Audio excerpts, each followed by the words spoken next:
chef de l'État, professeur Alpha Condé, toujours sur les lieux saints de l'islam, dans de la République, et la forte délégation qui l'accompagne ont quitté la Mecque pour Mina, la cité des tentes que nous présente notre envoyé spécial, Sanasi Keita.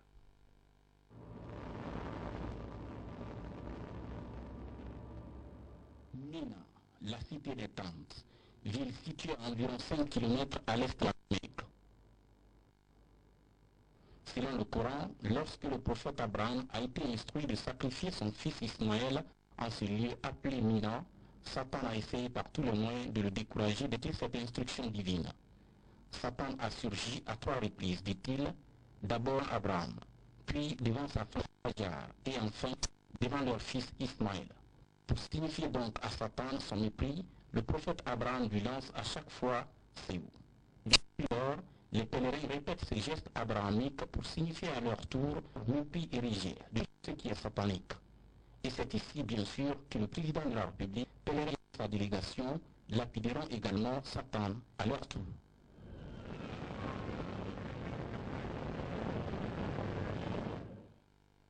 Je l'apprends au même moment que vous, la fête du sacrifice ou la tabaski sera célébrée vendredi 27 sur toute l'étendue du territoire national. C'est un communiqué du secrétariat général aux affaires religieuses faites aux fidèles musulmans.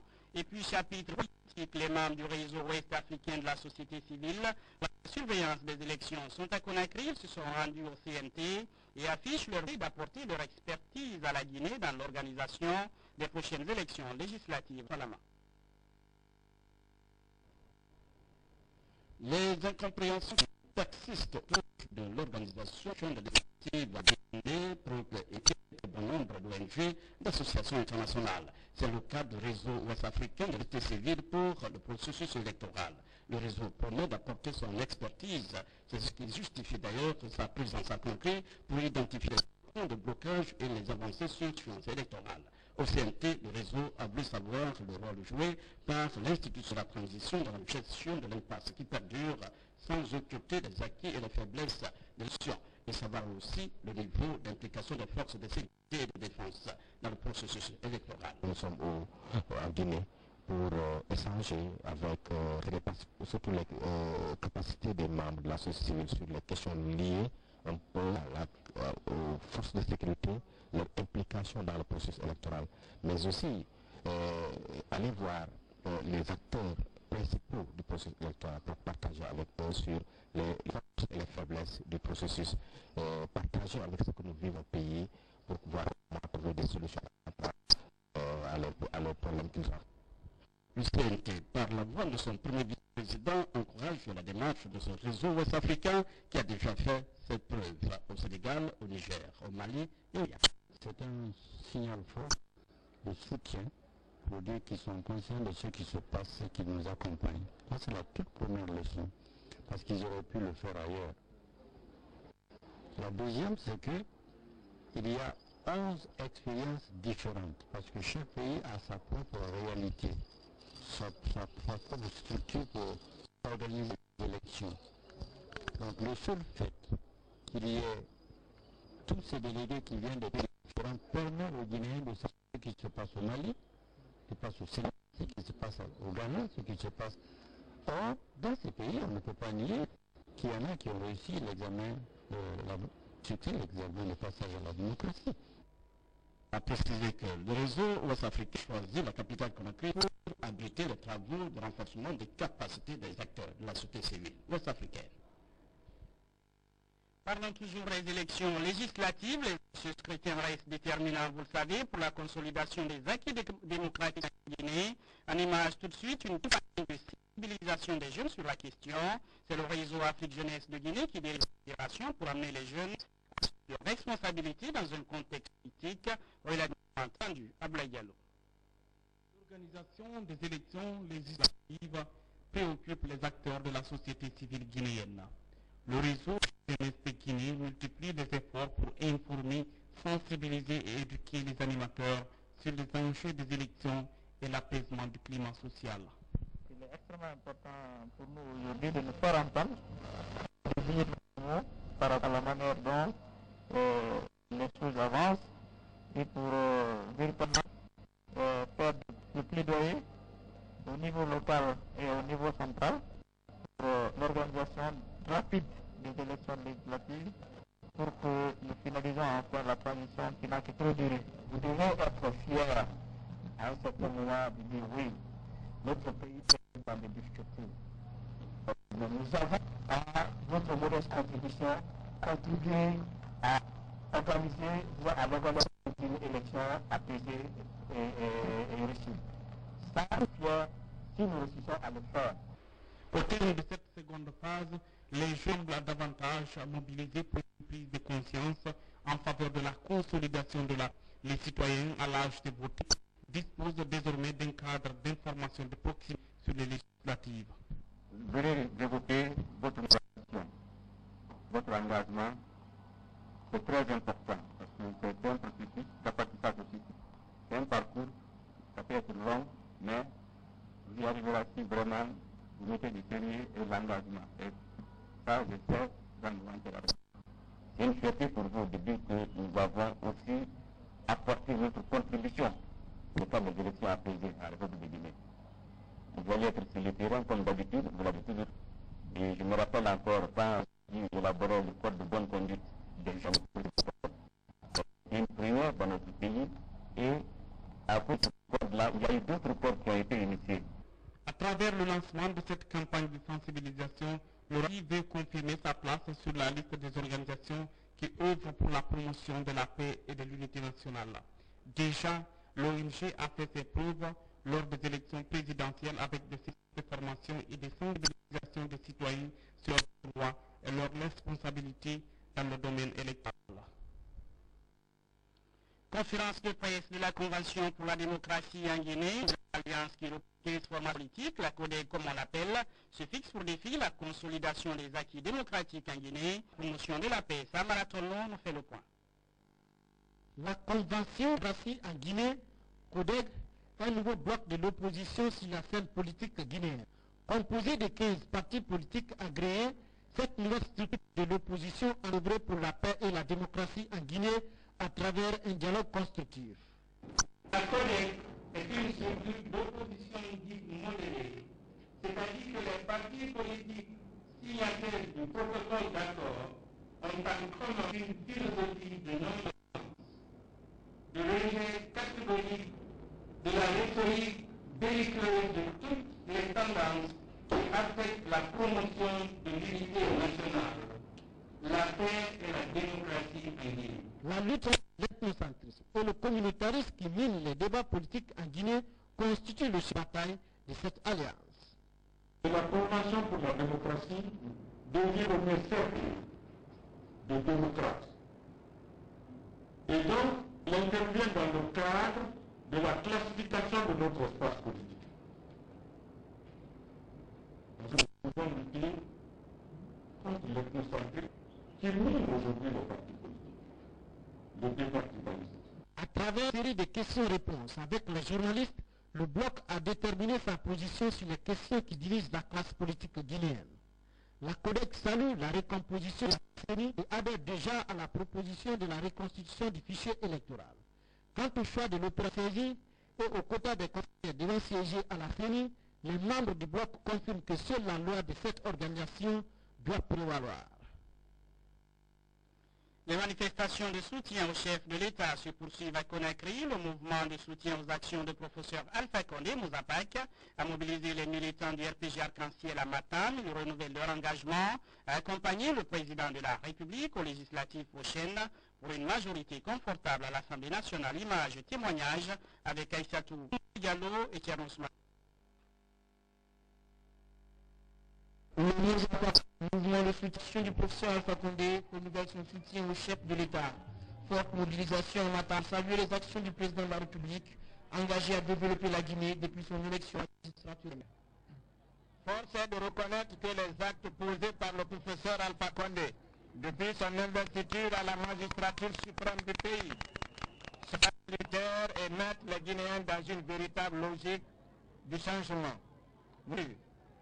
Si ces actes sont suivis et renforcés, permettront de se placer parmi les pays émergents. Les représentants du bureau politique de Arc-en-Ciel ont salué la démarche du Mouzapak, Ils ont en outre réitéré leur volonté à accompagner le chef de l'État dans son programme de construction d'une Guinée unie et émergente.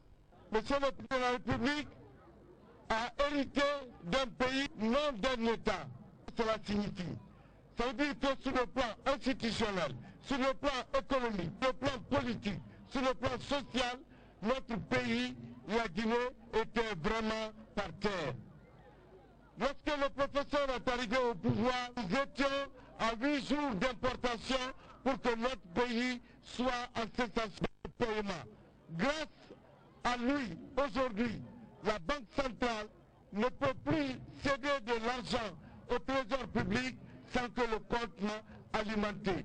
Alors, si nous donnons, et c'est ça notre mission, la majorité absolue au président de la République, c'est-à-dire en votant massivement pour les candidats du RPG Arcadie, je vous assure que notre pays est avant. L'action que le Mosapac est en train de mener, c'est une action très mobilisatrice. C'est ce que nous voulons et c'est ce que nous demandons. Je crois que si tout le monde se met à la disposition de son pays, nous réussirons parce que le président ne travaille que pour son pays. Le Mosapac entend poursuivre ce genre de mobilisation à travers ceci pour expliquer aux populations les progrès socio-économiques du pays et l'unité nationale. À l'étranger, direction Séoul, où s'est tenu récemment le forum sur la coopération économique à la Corée du Sud. La rencontre était essentiellement consacrée à la croissance inclusive. Reportage de notre envoyé spécial à Séoul, Alpha Kadine Koulibaly. Il a fallu plus de 50 ans pour permettre à la Corée du Sud de connaître la croissance économique. Selon les autorités de Séoul, la bonne gouvernance, l'éducation, la création d'emplois à travers les petites et moyennes entreprises sont à la base de cette croissance. C'est justement pour permettre aux partenaires africains de s'inspirer du modèle coréen que le ministère de la Stratégie et des Finances de Corée du Sud, en collaboration avec la Banque africaine de développement BAD, a organisé ce forum sur la coopération économique entre la Corée et l'Afrique. Plusieurs ministres africains ont pris part à cette conférence sur le thème de la croissance inclusive. Selon les conférenciers, la croissance inclusive est vitale pour l'Afrique qui connaît une augmentation rapide de sa population. Cette croissance qui inclut toutes les couches sociales. Les pays africains doivent insister sur l'éducation et l'emploi pour réduire la pauvreté, toutes choses qui pourraient accélérer la croissance économique. La Corée a fait du chemin, il appartient aux pays africains de s'inspirer de cette expérience coréenne en matière de croissance inclusive. Le forum de Séoul a permis d'échanger les en vue de renforcer davantage les relations de coopération économique entre la Corée et l'Afrique. Il a été question d'abord de faire le point sur l'expérience de la croissance économique de la Corée du Sud et en deuxième partie les leçons que les pays africains pouvaient en tirer. Mais substantiellement, tout a tourné autour de la notion de la croissance inclusive. La croissance inclusive se réfère spécifiquement à l'extension des opportunités économiques pour les segments de la population. Ce sont ces facteurs favorisants que la Corée du Sud a rationnellement utilisés pour amorcer son développement économique. Le forum de la coopération économique entre la Corée et l'Afrique aura été une réussite. Les représentants des pays africains sont tous engagés à s'inspirer de l'expérience coréenne dans le développement rapide et durable de notre continent.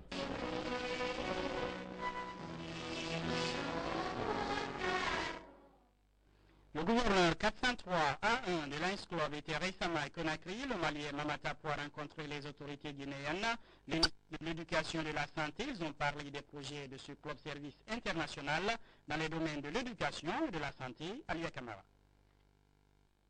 La visite à Conakry du gouverneur du district 403A1, le Malien Mamata Pou, a permis d'avoir non seulement un zoom sur les projets réalisés en cours des 4 clubs de Lions guinéens, mais elle a surtout été une occasion pour le mouvement de réaffirmer aux autorités guinéennes l'engagement de l'UNIS dans le secteur de l'éducation, de la santé et des affaires sociales. Quels que soient les efforts du gouvernement, si nous n'avons pas l'appui de l'extérieur, si nous n'avons pas les bonnes volontés, ce n'est pas facile que nous résolvons cette situation d'ici 2015. Il y a aussi la situation du corps enseignant, du personnel enseignant. Il est fort. Mais l'une des grandes difficultés aujourd'hui, c'est que nous avons de véritables problèmes pour nous occuper pas seulement de la formation des enseignants, mais de l'entretien du logement des enseignants. Quand j'étais à l'hôpital, et bien, lorsqu'il y avait des problèmes d'épidémie, les sports ont souvent réagi très positivement. Ça va nous aider à la prise en charge de la plupart de nos malades qui sont parfois très difficiles, les pieds diabétiques. 4 jours de visite et surtout pas de repos pour le Mamatapo. Le gouverneur du district 403A engage les Lions à être au cœur des problèmes des couches les plus vulnérables, histoire d'aider le gouvernement à faire face à cette obligation. Les actions sont dirigées vers vraiment ceux qui sont les plus démunis, bien qu'il y a des nantis qui profitent aussi un peu parce que nous ne pouvons pas tout le temps sélier les plus démunis des non démunis. Et quand vous prenez dans nos pays, vous faites une opération par exemple gratuite de cataracte dans un pays, il est certain que certaines personnes qui ont des moyens vont venir se faire opérer parce que parfois les moyens sont au-delà de leurs ressources. Il convient de rappeler qu'en 2013, c'est le Guinéen Georges Gandhi Faragé Tunkara, de père, un des pionniers du mouvement à Conakry, a été fait libre à vie, qui sera le gouverneur du district 403A1. Il sera à la tête de 9 pays de la sous-région. Le ministre de la Communication poursuit ses contacts avec les services relevant de son département. Touba Césaire Koukoumou était ce matin à l'Office guinéen de publicité à l'Agence guinéenne de presse. Le ministre Césaire a rencontré les travailleurs et leur a indiqué les nouvelles orientations de son département. Ce qui s'en conçu pour nous, ces visites de prise de contact du ministre Césaire. Déphasé, désœuvré et sans repère, pourtant, premier organe d'information de notre pays, l'AGP est l'un des services les plus en souffrance du département de communication. Évoluant dans un cadre inapproprié, avec des moyens insuffisants, au moment où le monde moderne passe de l'analogique au numérique, l'agence guinéenne, confondue aux immeubles aux habitations, garde encore les installations d'un autre âge qui n'ont rien de bon pour permettre au personnel de répondre aux exigences de l'État abonné. Le problème que les travailleurs ont posé au nouveau cadre du ministère de la Communication. Au nombre de ces lacunes figure en place son incapacité notoire de fournir des informations nationales et étrangères, entières et de qualité aux médias étrangers et nationaux, ainsi qu'aux divers publics. Cette incapacité est due, entre autres, à l'insuffisance du personnel qualifié et disponible, à l'absence d'équipements modernes et performants, aux difficultés de soutien de l'État dues au non-paiement régulier des subventions qui lui sont annuellement accordées. Monsieur le ministre, depuis 2010, l'AGP n'a pas bénéficié de sa subvention qui lui a été allouée. L'institution que vous avez ainsi l'honneur de visiter à l'instant, monsieur le ministre, est un service qui végète dans une confusion totale entre deux statuts.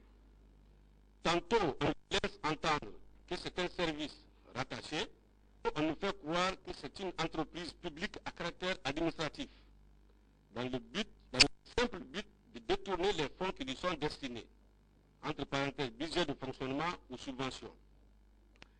Voici, depuis la rupture des services de la Société des télécommunications de Guinée-Sotelgui, nous sommes complètement coupés de nos correspondants régionaux et préfectoraux.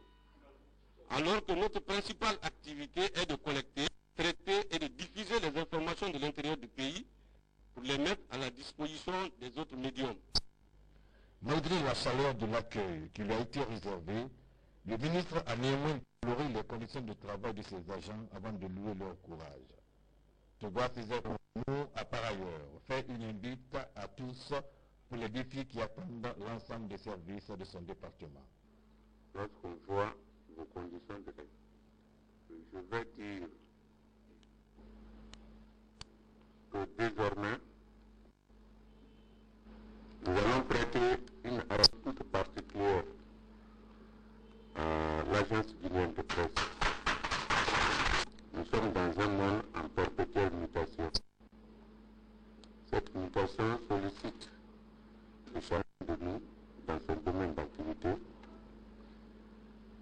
Il entame des changements à son niveau pour s'adapter au rythme universel. À l'Office guinéen de publicité, l'un des plus importants services de recettes du ministère, la différence est nette. Logé certes dans des locaux exigus, propres et bien équipés, l'OGP présente une image à la dimension de sa réputation dans le milieu médias guinéen. Ici, tout semble aller à merveille, contrairement aux autres services. La direction de l'OGP et ses travailleurs, dans le souci de faire une structure fiable et rentable, ont depuis 2010 posé d'importants actes dans le sens du renfort des capacités de l'Office. Les actions qui ont été initiées et réalisées à travers les différents plans d'action et autres projets réalisés avaient pour objectifs principaux le renforcement des capacités organisationnelles et opérationnelles de l'OGP par l'amélioration de l'environnement de travail, la mise à disposition des équipements et matériels nécessaires, la production des outils de gestion des ressources humaines, matérielles et financières. Cette deuxième tournée de Touba Césaire est un autre témoignage qu'il prête déjà attention à tout pour la réussite de sa mission combien complexe.